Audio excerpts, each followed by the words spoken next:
काज दुखी परदेश तना आज लच्छे खाते हुए। ये है लच्छा, जिसे लच्छा कहानी ते ला के खाते होते थे हम निके जब होते हिक्के को बरौड़ने। ये है यासिर भाई को छोटे भर भर के खा डोंद कूड़ा सबूर। ये मैं खा रहा हूँ, इसको बोलते हैं लच्छा। निके वाल जब होते थे हम गाली जमाते ना इसे। आज हमने बोला बचपन याद आ जाए। निकला हम हट्टी से लेते थे, हम रहे थे बगार पीछे रखो यार। वो खा अपना तुम खाओ ना, वीडियो मैं करेगा तुम्हें कर रहे हो। तुम खून लगा होता है, इसको बोलते हैं लच्छा। मुझे यार तू ही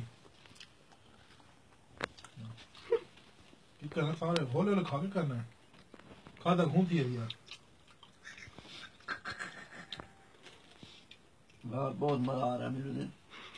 हम जब निके होते थे ना हट्टी से लेते थे, बाहर लच्छुआन आता था ना, ट्रेन ट्रेन घंटी मारता था बानी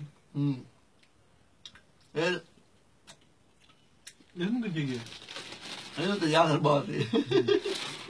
यार बैठो थे बच्चे को रो यार। ये ठप्पा गया यार। हम बहुत आज एंजॉय कर रहे हैं लच्छे खाते हुए, बहुत चंगे बने हुए हैं। इसका रत्ता तो गुलाबी रंग है। खबर कर आराम से टुकर भी खाने बस कर दी करना राजी हारा नहीं खाने टुकर खाने छोड़ जा के करना है। पागल है अरे वो को भेड़ था ये तुम्हें मार था मैं गाय पाल करता अरे वो को छोड़ जा रहा है।